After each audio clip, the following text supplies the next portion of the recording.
Okay, number 1501 kay Sir Sam. Ang issue, no display with dust. So yan ang problem niya, RTX 2070 8GB. Ayan. Ayan po siya. As you can see, gumagana na po ang ating video card. Running po stress test. Yan. Okay, via HDMI. Yan, with backplate. Bagong replace na po yung thermal pad at thermal plate. So temperature natin, ayan, napakababa lang po. As you can see, 75 degrees Celsius, 68 average fan speed. Ayan, so ito po ang reading niya. Pansin niya. Perfect na perfect. Kasi yung ating donut. So reading na reading.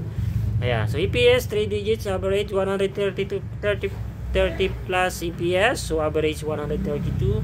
Running for 32 minutes. Kalating oras na po using 1080p resolution. Ayan. It's perfectly working na po. Okay. Yan po ang ating repair. Success repair. So bili na rin po kayo sa aming computer store. Available po tayo. Lahat ng mga paninda natin. Meron po tayo. Punta lang po kayo dito sa General Espino Street, Barangay Central Signal, Taguig City. Okay. At ito naman ang aming working station. As you can see, may mga parts din po kami available. Yan, marami po kami mga repairs ng video card. Ito po ang ating technician, si Tech Brian. Okay, at yun po ang ating next technician, si Jericho Caldoso. Single po yan. Okay. So, ito po ang ating pila ng repair. This is 94 persons sa pila ng repair. Katambak na naman po tayo ng repair. Sobra na naman ang tambak.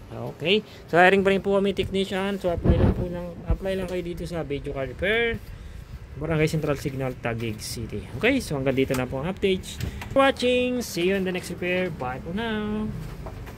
Ayan. Ito na yung game testing niya. Ano?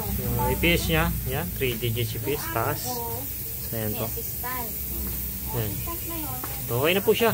Perfectly working na po. Ang video card pa siya. Pwede na po kuhanin. So, hanggang dito na lang. Thank you for watching. See you in the next video. Bye for now.